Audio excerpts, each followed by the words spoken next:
Chapter 383, Discourse on Morality. Whatever it takes. Ray found himself blurting out the very words he heard Esme say. What does she mean by that? I mean what I said, Ray. The half-elf answered him with a stern face. I will do whatever I can to achieve more good than suffering around me. For a moment, an eerie silence took over.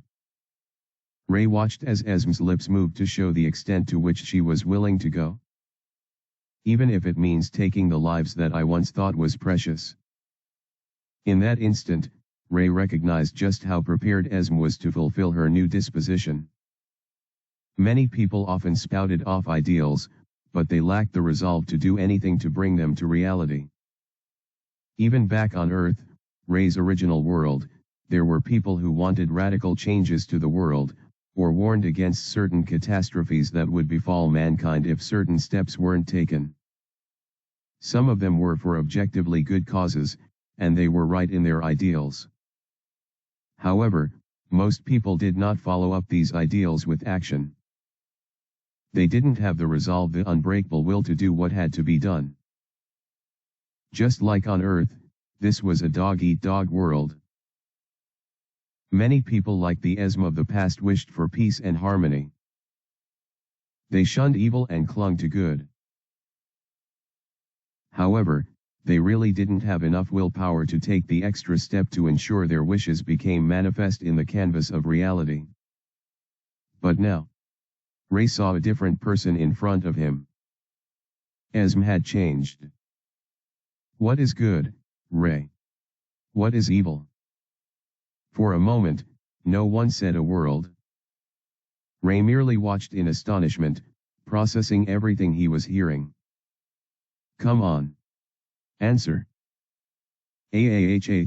About that. Ray stuttered, his face falling as he thought a little deeply about the subject matter. I don't think there's such a thing as objective good or objective evil. Killing is bad, until you have to kill for the reasons. Stealing is wrong, unless those goods are stolen from a hoarder to feed your dying child. It's a messy spectrum, but such an arbitrary disposition can also mean anything goes if someone has a right reason. It ultimately leads to chaos. He paused for a moment, introspecting on what he really felt. What do you mean by chaos? Well, Ray sought for the best way to explain his position. For the most basic examples, my position works just about well. If there is no objective good or evil, then people simply need to operate on their perceptions of morality. But that never ends well. In the end, people are warped. One man's definition of morals often differ from the other, and while there is usually a general consensus by society on what ethics ought to be, there were certain gray areas that couldn't be resolved no matter how Ray thought about it. If a man's daughter is captured by an unknown third party, and he has to kill another man's daughter to save his own, what happens then? Esme was silent. Is the first man justified in committing such a sin? Perhaps. But what of the second man who has to defend his daughter, whose life means the death of the first man's daughter? Yet another moment of silence. Who is right? Who is wrong? Ultimately, the third party is the truly evil one, but sometimes life presents us with equally problematic situations. What then? Perhaps life in itself is evil, but since everyone is living in the world, it remains an abstract entity. For Ray, he couldn't get over this moral dilemma. Perhaps that was why seemed more appealing to him these days. I justify my murder of humans by saying they're nothing more than monsters, or perhaps they're even worse. That was his way of escaping the moral dilemma. He could kill monsters because they weren't a member of his species, just as humans killed animals. He would kill dragons because they were going to wipe out humanity otherwise. And as for people, they were no longer humans in his eyes. I get stronger by these killings, so it's an additional incentive for me. Ray confessed. He never claimed to be morally correct in all instances, which was why he was of the firm opinion that people couldn't be completely good or evil. He sometimes did evil things for what he considered good reasons. I know I'm a hypocrite in a sense. After all, I sided with the Cary Bank group and aided a criminal organization, instead of wiping them out along with the rest. A true saint would have done that. I spared them because of my past relationship with them, and for the additional benefits I could gain from them. Rebel and the rest were his allies, so he sided with them. If they had been his enemies, he would have killed them without mercy. The same thing will happen if they turn on me at any given moment. Ray had already made that resolve within him. He simply didn't think it was a good action. Still, he didn't think he was evil either. I just want to know what I think. Esm's voice interrupted his silent whisper. Ray broke out of his slump and looked at the half-elf in front of him. She had a calm look, not appearing bothered by the moral conflicts at all. It made him curious. What do you think? I think you're overcomplicating the issue. Ray found his eyes widening the moment he heard this from Esm. What do you mean? You already said it yourself. Good and evil are relative. She answered with a sigh. There is no true good and evil in this world. There never was, and I fear there never will be. Despite making such a despairing statement, Esm leaked out a smile. Still, I want to make the world as good as it possibly can be. How? Ray asked. No matter what one did, they would still end up in the same moral dilemma. Unless I will follow my own definition of morality and execute justice the way I deem fit. That, ultimately, was the path Esm chose for herself. Asterisk. Asterisk. Asterisk. Thanks for reading. What do you think on this question of morality? Personally, I'm neutral on the issue, but I'd like to hear your thoughts on it. Chapter 384, Right or Wrong? Is it right to take a life? No. Is it right to take a life you believe to be wrong? Maybe. Is it wrong to allow a life you believe to be wrong take another life? Yes. In the endless spectrum of results, Esm chose the simplest path to arrive at her definition of morality. I will eliminate anyone who threatens the well-being of myself, those I care about, and those I consider to be worth keeping alive. And so, when it came to the question of the two men and their daughters, Esm had her answer. If killing a man's daughter will save my daughter, I'll kill the daughter. If killing a man will save my daughter, I'll kill the man. And if I can kill the third party who started the twisted game, then that is what I will do. There was no need for a moral dilemma or overcomplicating an issue that would appear simple to anyone living in a certain point of view. Why is that your answer? Ray asked Esm. Because I can't save everyone. I have a life, and I am limited by my experiences. It's useless taking my opponent's perspective and experience into account. I am not them, and they are not me. Ray slowly nodded. If I choose not to kill someone's daughter to save my own, am I so certain that the person would do the same if they were in my shoes? No. I don't think so. In the end, humans only did things based on their perception of things. We don't see the world as it is, but from a contaminated lens of the self. Ray smiled as he looked at Esm. She wasn't wrong in her analysis. We share the same perspective on how we would handle the situation. His thoughts trailed. Ray never expected to switch to his perspective so easily, but after seeing the ugliness of the world, it seemed she too had come to the same conclusion as him. But doing that doesn't make you good, does it? He added, a bit playfully. Huh? Why doesn't it make me good? Ray was surprised by her question. Wasn't it a given that doing bad deeds already made you a bad person? Unless one looked at it from the spectrum of moral relativism, which was what both Ray and Esm currently held to be the correct path. In that vein, there wasn't any real hero or villain, no truly good or bad person. People could do good things for bad reasons and bad things for good reasons. Hence, Ray was simply saying Esm wasn't fully good. If she was willing to kill another man's daughter to save her own, or commit atrocities to achieve what she perceived to be a better outcome, then she wasn't truly good, neither was she truly evil. Of course, Ray explained this to her, but Esm shook her head while she listened. I don't accept that, she responded.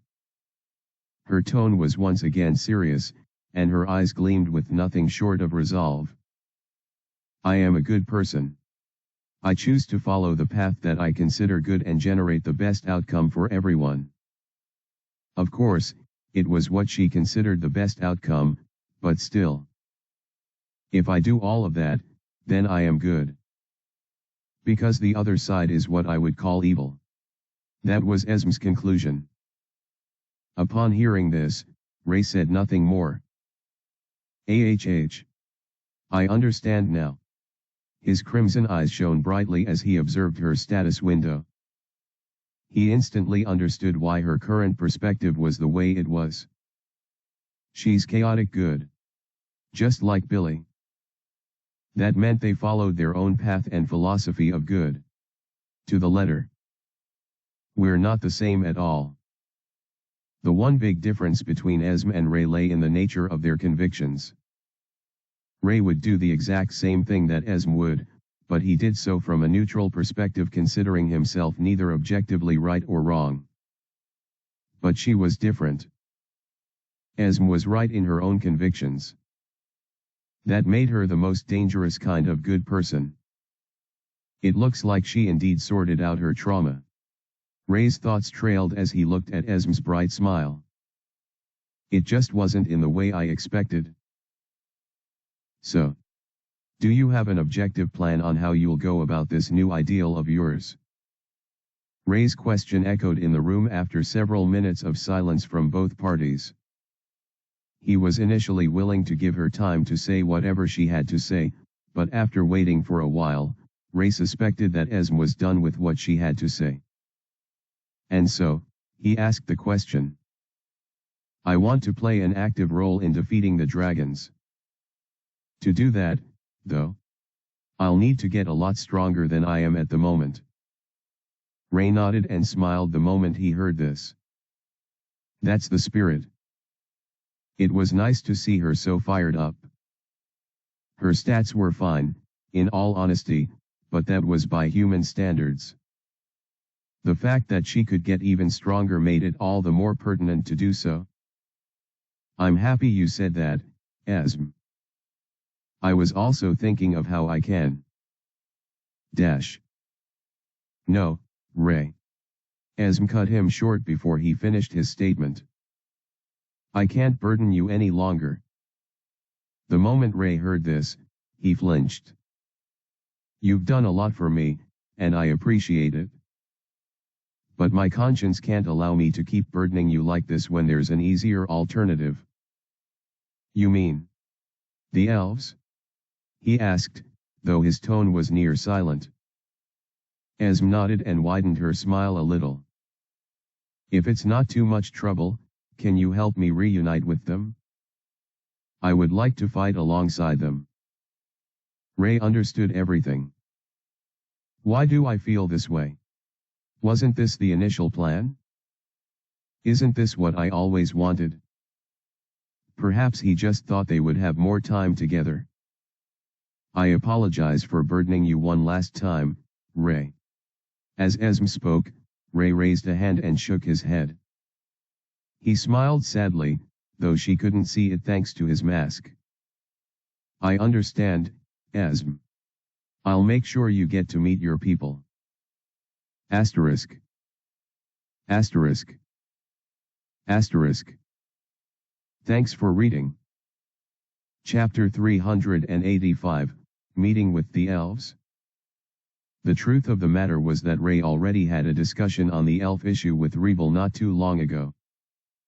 It seemed the elves were still around, and they were very much interested in the exchange. Ray was personally going to see them and acquire more information about the elves as much as he possibly could while trying his best to form some kind of connection to them. He would take things slow and easy until he knew enough before he suggested the idea to Asm. Who would have thought she would bring it up first? He smiled wryly as he sat in his room. Ray wasn't upset her decision. In fact, he understood it perfectly. Just the way I fight for humans, she probably wants to do the same with those she closely relates to the most. Besides, the elves never hurt her like the humans had.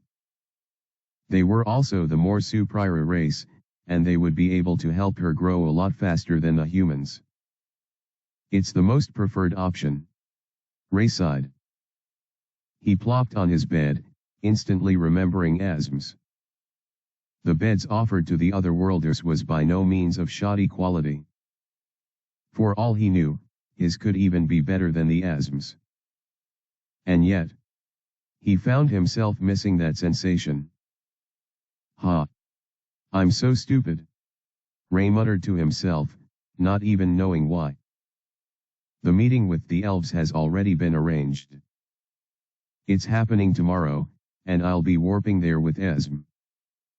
When he told her of the details, she beamed and excitedly accepted his offer to take her along with him. Of course, the meeting was purely commercial, but Ray was sure elves wouldn't reject one of their own seeking sanctuary with them. At the very least, it was worth a shot. Welp. He closed his eyes and nonchalantly raised both hands. He had to let go at some point, and now was the best time to do so. It is what it is. Booyish. Ray, Alderd, and Esm proceeded out of a portal, all three of them in their respective disguises. Ray was in his usual Rolex appearance, and as for Esm, she was dressed in an overall hood that covered most of her face from being seen. Alderd wore in his all-black suit, with his handsome face exposed and his clear skin gleaming under the evening sky. The meeting took place at the very eastern shores of the western continent. It was the first time Ray had come to such a place, so after teleporting to the nearest location, and flying for another long distance, he saw the meeting spot from afar and opened a portal there.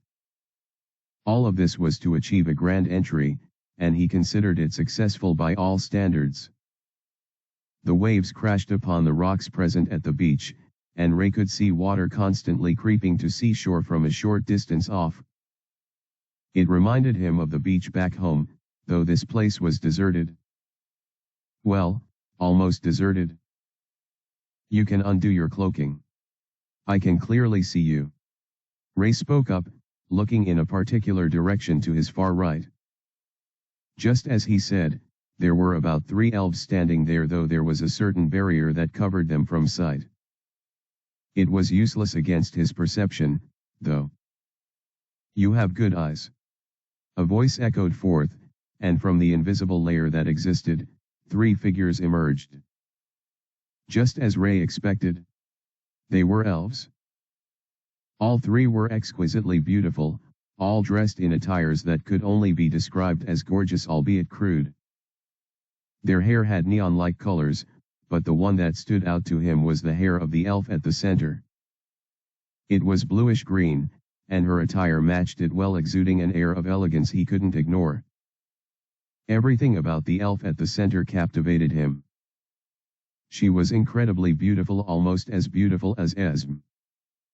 She wielded a white wooden staff, and while her demeanor was stoic, slowly turning into a frown, she still looked incredible. Other than looks, though. This smell. It's so good. It reminded him of Esm's room, though somehow it felt stronger than that. The aura that came from the lady at the center dominated all the rest, and so did her scent. It was not as pleasant as Esm's, but it was more overpowering. Are all elves like this? He wondered, snapping himself back to his senses as he watched them approach. My name is Aurora El Slaviare. My sisters with me are Lila and Lala. She introduced herself. Ray nodded in acknowledgement and introduced himself as well. My name is Relix. With me are Alderd and Esm. Yes.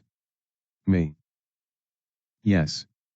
Ray asked, wondering if the name struck some kind of bell with Aurora.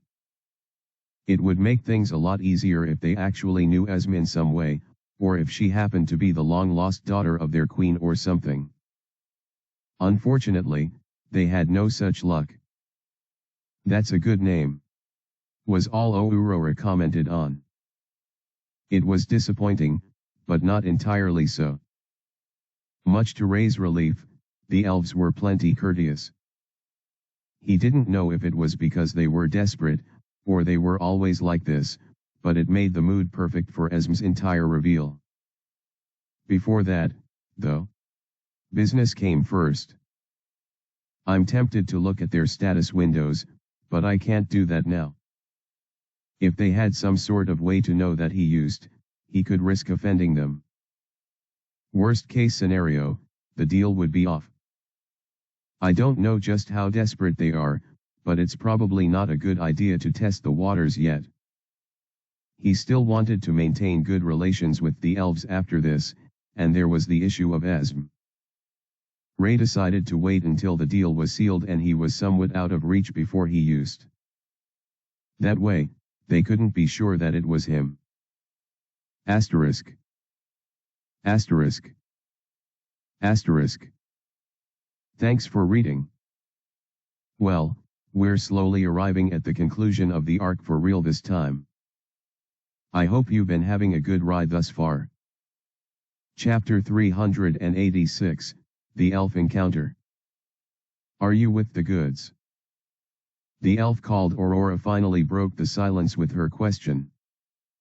Her eyes narrowed and her frown deepened. Ray could see her strengthen her grip on the staff, and nothing about her demeanor spoke of friendliness.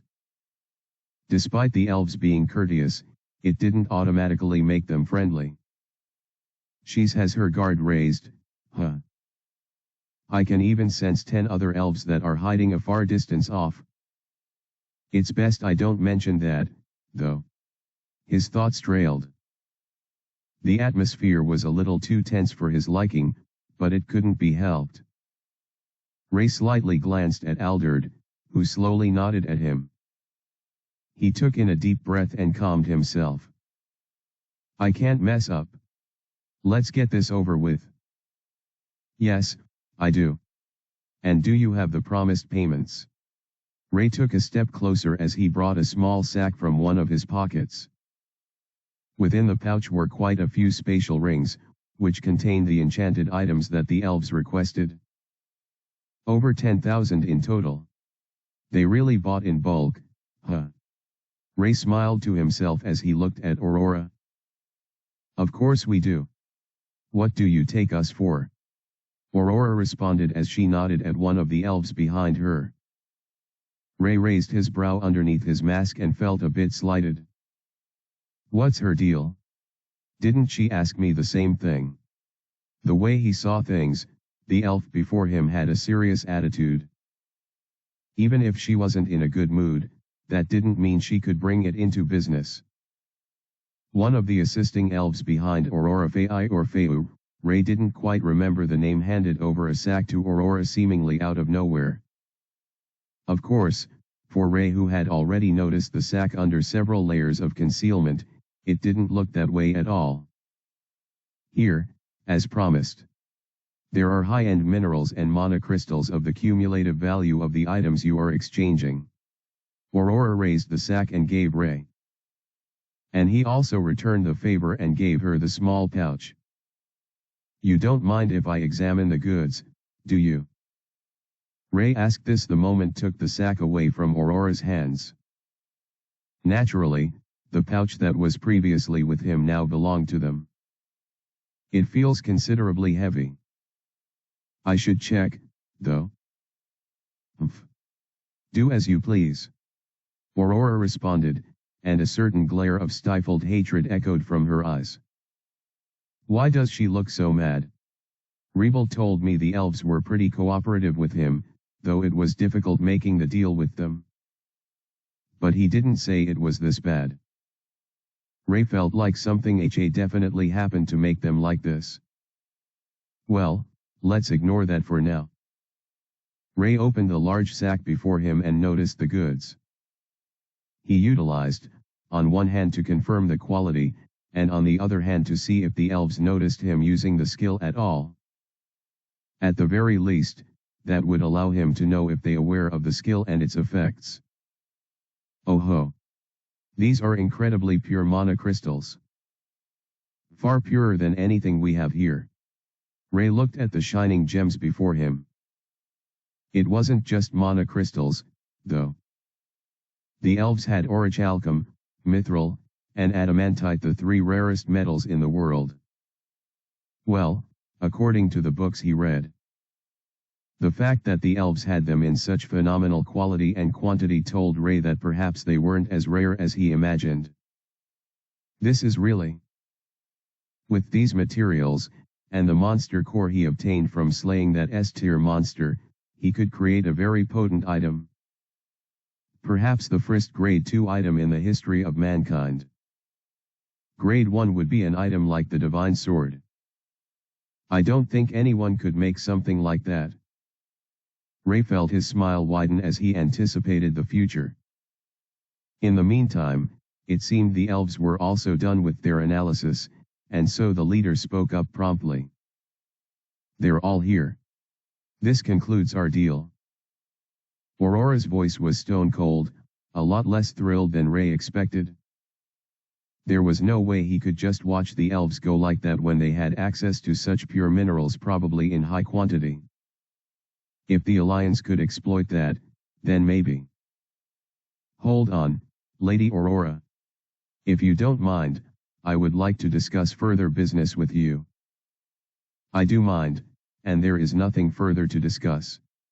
Aurora responded bluntly. She made to leave, turning her sights from Ray. He clenched his teeth and sighed internally. I can't rush things. If I am too pushy, it'll just push them away even more. Besides, they'll eventually run out of those items, so there's a chance we can do business again.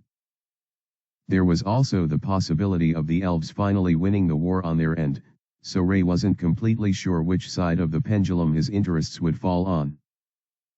There's the backup plan, but I should at least try my hardest here, right? Ray opened his lips to call upon Aurora's attention, but before he could do so, a louder voice echoed from behind him. Lady Aurora, please spare me a moment of your time. It came from Esm. Ray swiftly turned to look at her, finding her hood down and her elven face exposed. AHH. I guess it has come to this already. His thoughts were deflated. This isn't going in the order I expected it to. He made one more glance at Alderd, but the young man simply smiled and shrugged. Fair enough. He smiled and kept quiet, turning his gaze back to Aurora, whose eyes were widened with shock. Why? Why you? Her voice quaked as beads of tears began to fall from her moist eyes.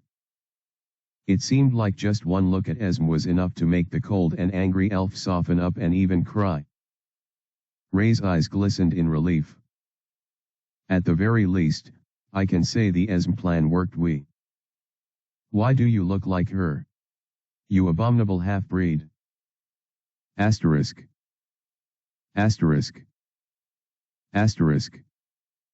Thanks for reading. I think we all sort of expected this outcome. Also, I'm sure you can all guess the reason why Aurora is upset. Chapter 387, The elf encounter. Ray's eyes were wide in shock. What? He struggled to process the words that Aurora had just spat out. Abominable half-breed. He took another look at Aurora's face, and what he saw wasn't an emotion synonymous to pity, kindness, or sadness. It wasn't anything warm and fuzzy that was synonymous with a happy reunion.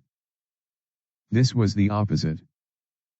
Aurora's tears were not for Esme, but for herself and her people. The look she gave Esme was that of disgust and slowly growing rage. A half-elf. That looks like older sister? How repulsive. Esme was so stunned by the response that Aurora gave that she fell silent. All the resolve and confidence that she had accumulated for this moment fizzled out almost instantly. She just stood there, like a statue, and watched as Aurora used words to tear her to pieces. Isn't that a bit too far? Ray finally spoke up, his brows raised in annoyance. He didn't want to speak up, since both parties were elves, and it was only right for family to sort things out themselves. However, he quickly changed his mind once he saw how Aurora treated Esme. And more importantly, he noticed how hurt Esme looked. This bitch clearly doesn't see Esme as the same kind as her. For the first time since the start of the conversation, Ray frowned. You stay out of this, filthy human. Our deal is complete, so you may be on your way. Aurora waved her hand and dismissed Ray with that gesture. You will leave this half-elf here, though. I have some questions for her that are not the business of humans. What the hell? Ray's frown deepened. I will have to tell you to excuse us now.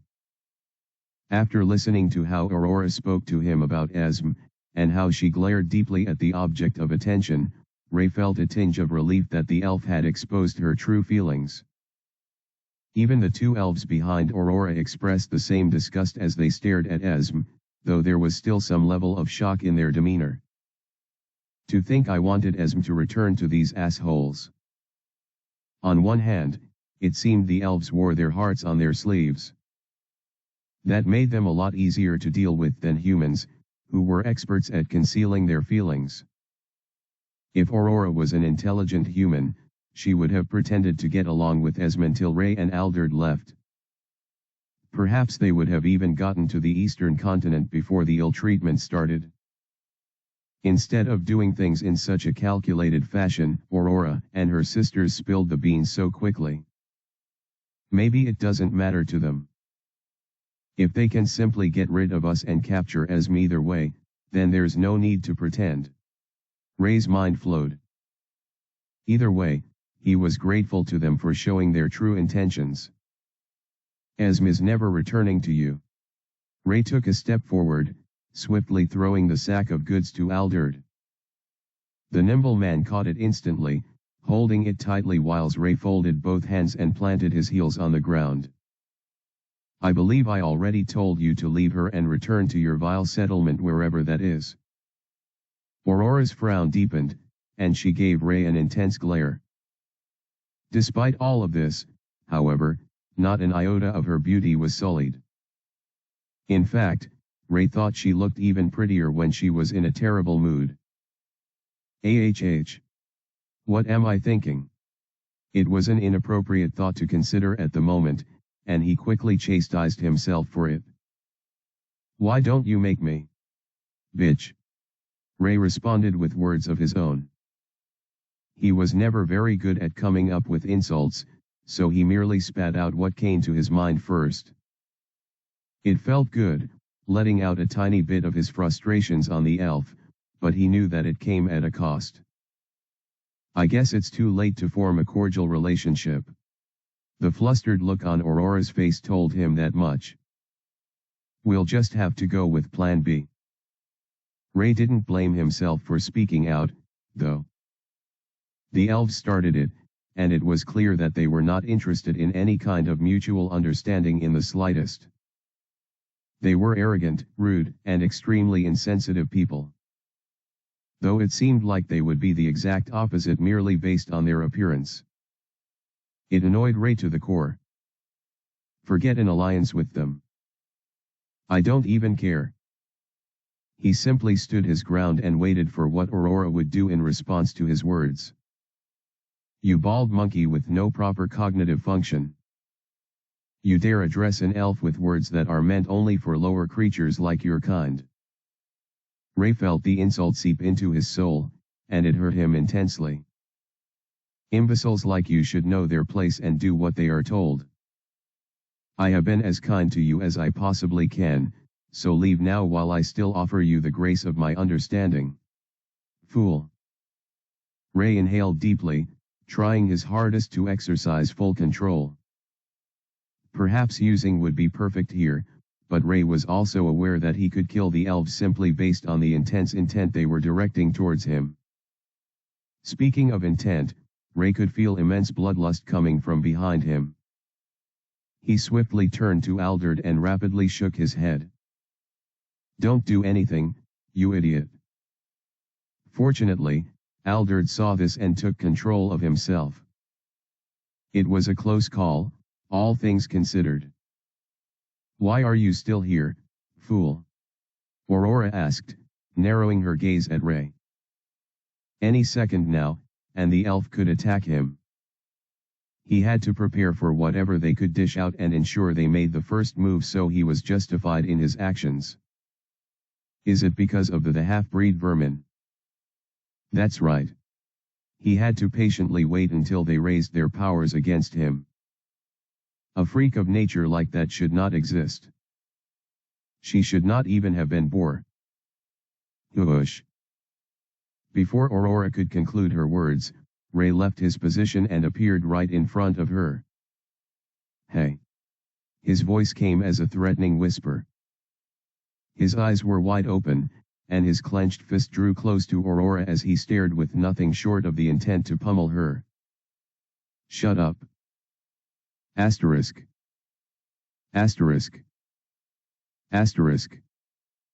Thanks for reading. Damn, the elves really are mean to outsiders.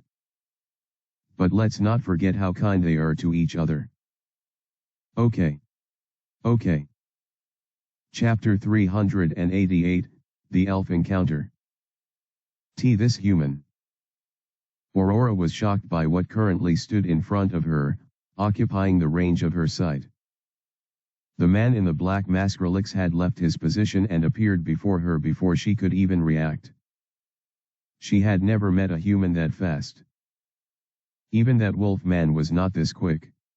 Her thoughts echoed, remembering Fenrir, leader of the mercenary gang. At the very least, Fenrir seemed to be a leader. This man, in sharp contrast, was merely an errand boy of the Carrie Blanc group. This sort of power wasn't meant to be wielded by him. But so what? Aurora grinned to herself.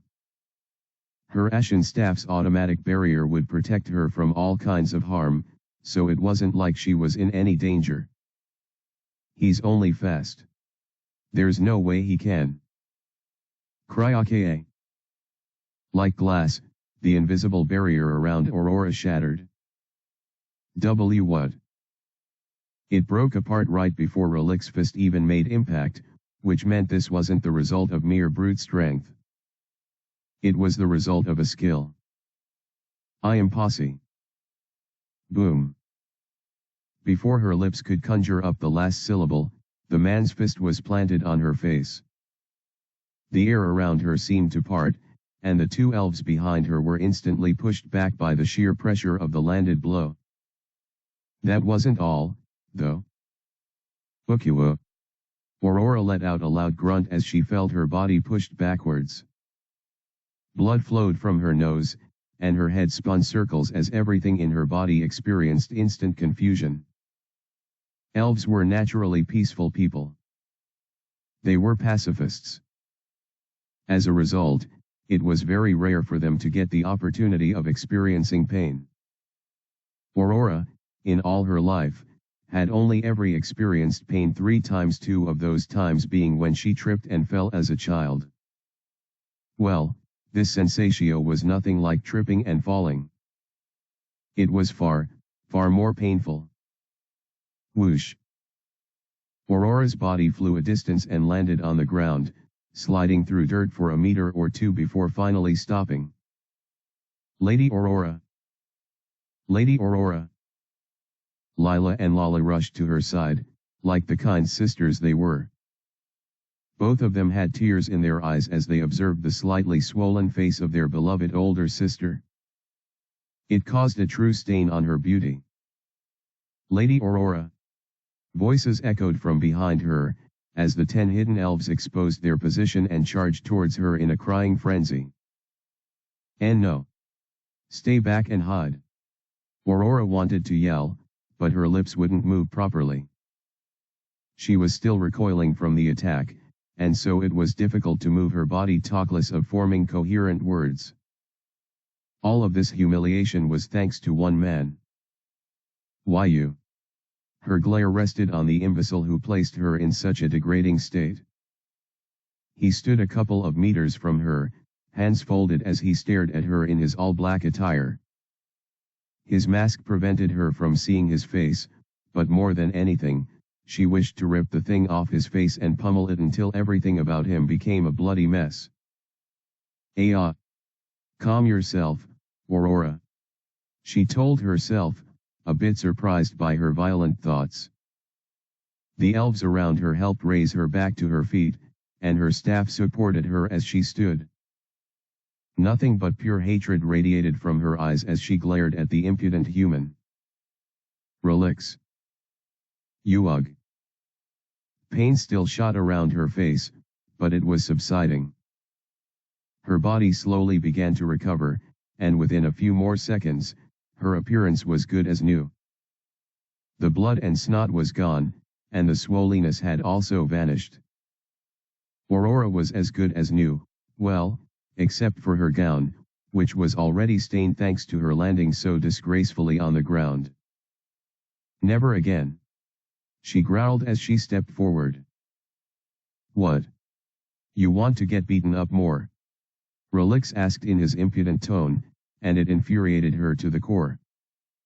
This vermin. Aurora was bursting with rage, and she indeed desired to rip him apart limb from limb, but she had to control herself. He was able to break the barrier cast by the ashen staff. He also moves faster than my eyes can keep up with. Clearly, this wasn't an ordinary enemy. I never imagined humans to be so powerful. He could definitely handle a 3-horned dragon with that kind of power. To deal with someone so tricky and strong, Aurora had to rely on the perfect counter to strength. A massive willow tree instantly emerged from the ground, taking its place behind Aurora. Flowers appeared all over the ground, creating a garden in a single moment. Multiple colors filled the area, creating a landscape of beauty around the elf. With this, no matter his strength or speed, he'll be disarmed. She smiled as she looked at Relix, who was already trapped among the flowers. The other man doesn't seem like anything special, so if he tries to assist, he will also encounter the same fate. Then, Aurora's gaze went to the half-elf who stood and watched like the fool that she was. I was initially upset at these people due to the potential of their cooperation with the dragons. The fact that the Carrie Blanc group was in possession of the enchanted items that should have been taken away by the dragon meant there was a high chance that they were working for or with the dragon. The chances of them slaying the dragon who stole the enchanted item was slim, and it was even slimmer to think that a dragon would be working under them or as their partner. That meant they were the ones working for the dragon. I ignored all of that due to desperation, and since they are merely weak humans, I decided to forgive their transgressions and overlook things this one time. Yet, they had to further humiliate my kind by showing the vilest abomination of all, our greatest source of shame. A half-elf. At this point, Aurora could ignore it no longer. You will all be captured. I won't let any of you leave. Asterisk. Asterisk. Asterisk. Thanks for reading. I hope you understand things a bit more from the perspective of the elves. Chapter 389, Abomination of the Absolute. Half-elves were an abomination to elves.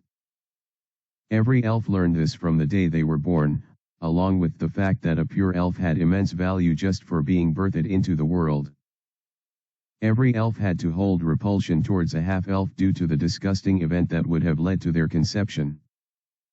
An elf was bred with another race. It was too filthy to think about, so most elves felt it was taboo to even talk about that act. Elves were pure and unsullied perfect beings crafted by nature to inherit the world and responsibly take care of life on it. They were the chosen ones of the world, a higher life form. It was filthy to breed with anyone who wasn't an elf. It was no different from a man having intercourse with an animal. Such an act of depravity was not only frowned upon by society, but was criminalized. People should never have intercourse with beasts. As such, any half-elf that existed was proof that what shouldn't happen had occurred somehow. But the fault was not with the elves. No sane elf would even think of sleeping with a human, not when they couldn't stand their race. For one, humans had a foul stench. Elves secreted sweet-smelling aromas from their bodies, just from existing. They were servants of nature, so this was to be expected. The greater an elf's potential, the sweeter the aroma, and the stronger an elf was, the more intense it was. But humans not only didn't have this sweet aroma, but theirs was somehow the inverse case for elves who met them. A human's potential was incredibly low, so rather than having a sweet smell, they stank. They stank so much. Apart from their smell, they were ugly. Compared to the incredibly beautiful people of the elven race, humans were not very attractive. Even the most handsome human would only come across as passable to an elf. Adding to all of these factors, humans were also incredibly dubious and untrustworthy. They were selfish, greedy, backstabbers, and a bunch of other things. They were brutes, and in short, completely unappealing to an elf. In essence, no elf would ever desire a man. In the case of half-elves, the opposite had to have happened. Humans desired elves so much that they forced themselves on them, hence, birthing the monstrosity that was a half-elf. Merely looking at a half-elf could make any elf vomit. Some half-elves took on more qualities from humans, while others resembled elves, but one thing was for sure. Any elf could spot an half-elf just by looking at them. No one needed to tell them what it was, the same way no one had to tell a human that he was looking at feces. They could just spot it and get naturally disgusted by it. Elves couldn't help their gag reflexes, and they certainly couldn't help their dislike for the freaks of nature that was the half-elves. Halves weren't brethren to them. They shouldn't exist at all, and in order to restore nature to its proper path, the only just thing to do would be to erase them. Yes. Erase them entirely. That way, nature could be appeased and the world could return to its rightful state. This human. He doesn't stink. Aurora looked at Relix. No, it wasn't just him. The other human also didn't stink, for some reason. Yet, they both passed entirely as humans. How was that possible? Well, it doesn't matter. Aurora leaked out a sigh as she looked ahead and narrowed her gaze on the masked man. I've captured him. We'll take all of them and investigate the origins of the abomination before putting her out of her misery. What are you thinking about right now? A voice suddenly emerged from behind the dark mask. Huh. It surprised Aurora, causing her to take a step back almost instinctively. Surely, you don't think this much will be enough to stop me, do you? Aurora's eyes widened as she had the words of Relix. How is this possible? Her was Esther, and this particular spell of hers was her go-to when it came to this skill. It had a wide area of influence, and none could resist it. How are you still standing? Aurora yelled, both in shock, and a slight hint of fear. What a foolish question, though I'm not surprised since it was asked by a foolish woman. The response caused Aurora to feel a certain sting in her heart. Not just her body, but her pride, had been damaged by this man. This mere human. Your power is simply too weak. Keep quiet, vile human. Be silent and fall into slumber. Aurora screamed, her mana erupting so much that the air began to vibrate. If this much isn't enough, then...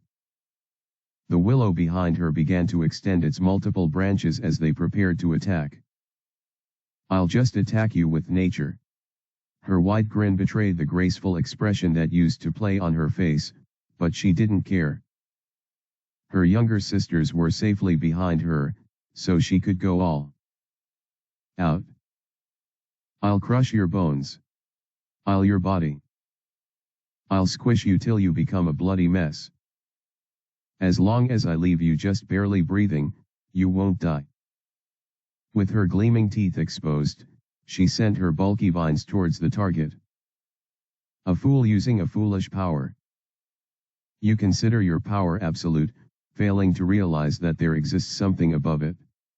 Relix spoke, but Aurora wasn't willing to listen. By the time I'm done with you, you'll be begging for death. The branches charged towards Relix at breakneck speed, easily piercing everything in its path as it neared the target. But, Relix wasn't done speaking. That which exists above the absolute. The divine.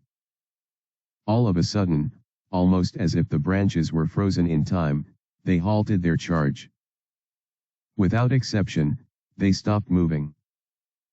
What? And no way. As Aurora muttered this, shocked by all respects by what she was seeing, the words of Relix came once more. Dot. Asterisk. Asterisk. Asterisk.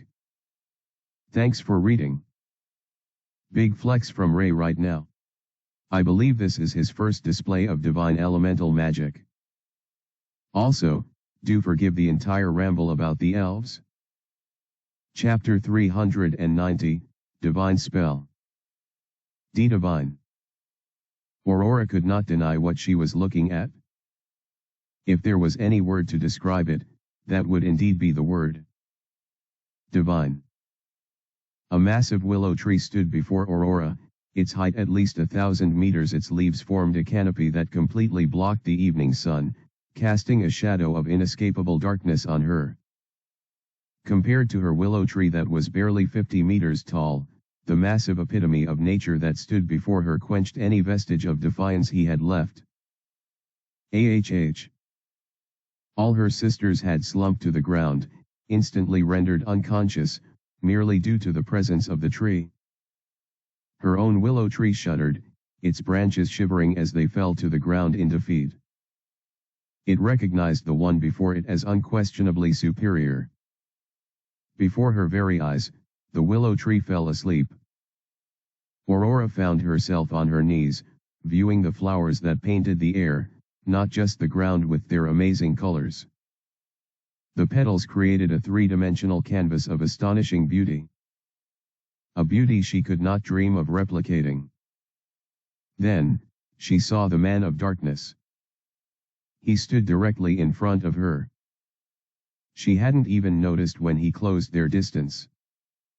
As she gazed upon him, viewing his amazing work of nature in the background, she fell into a reverie. Who is he? A divine being? I'm impossible. The oracle was one who spoke on behalf of nature, and they considered them divine. If this man was on the same level, then... No. That is blasphemy. But, It was impossible to think of him as anything else as she stood before his magnificent presence. It makes sense why he was able to break the defenses of the Ashen Staff and he wasn't affected by my. If he is indeed, but. Aurora felt her mind getting fried, just thinking about the man before her. She felt her body grow weak in his presence, and as she inhaled deeply, she smelled the sweetest, most potent aroma she had ever taken in. She was overwhelmed. This. It's too much. She felt like she was going insane, just from processing the sweet and intense flavor that came from Relix. Drool fell from her mouth, and snot dripped from her nose. Tears streamed down her face and she felt her vision grow dull. Aurora was falling unconscious, and she knew it instantly. Oh Oracle! Why did you not tell us of this being? Her thoughts flowed as she closed her eyes and fell into the soft embrace of flowers. She could not smell the aroma of the flowers, or anything else for that matter. Only the man's scent filled her senses. It completely overrode her mind. I have transgressed against a divine one. Ray felt a little guilty as he stared down at Aurora's completely broken face. Did I go too far? He wondered to himself. I only activated the spell. I didn't even do anything yet. To think the mere manifestation of his spell would cause everyone to fall asleep. I just wanted to flex a little. Now that they're unconscious, I can't just leave them like this. As much as he wanted to, he thought against it. They're all lawful good, so it would be irresponsible for me to do something like this to them. Ray didn't know why they had such a deep-rooted animosity towards Esm, an immense disregard for humans, but he knew that Aurora didn't attack him directly even though she could have. Those branches would have restrained me, and her spell would have put me to sleep. In essence, they weren't going to harm him. It seems like their target was just Esm. Must be due to some elf stuff that I can't understand. Even after thinking all of this, Ray still would have left them be. However, he saw something in their status window that made him second-guess his decision. Help them. The system is telling me to help them. Just like Esm. Ray genuinely just wanted to take his prize and withdraw from the scene, but he didn't know what would happen if he ignored the system. Plus, by choosing to help Esm, it brought some good things to him.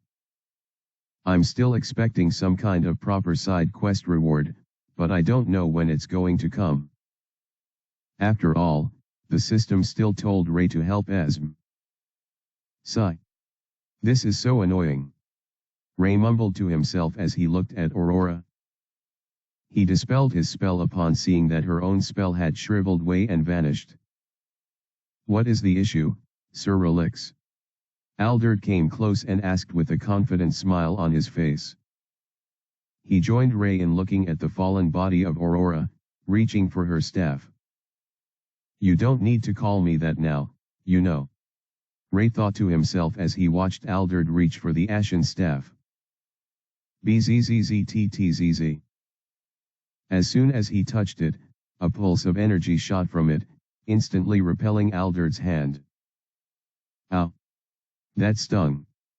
Alderd gazed at his burned hand, watching as smoke rose from its surface. Despite saying this, there was no look of pain on his face.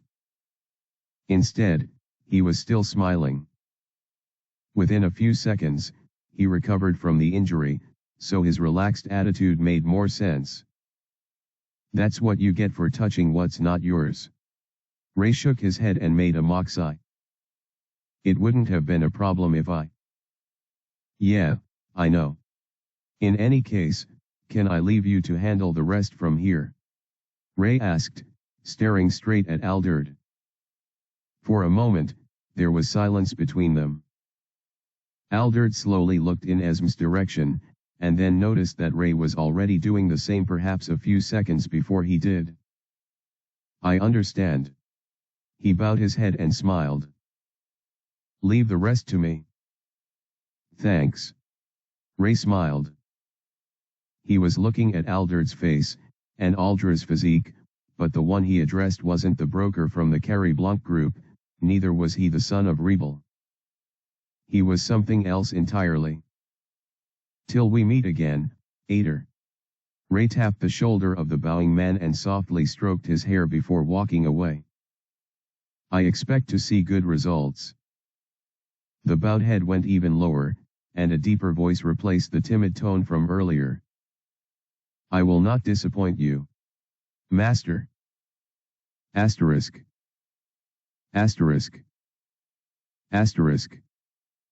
Thanks for reading. I know you all saw that coming, but it still had to be written that way. I wonder what this plan is, though. Should be fun.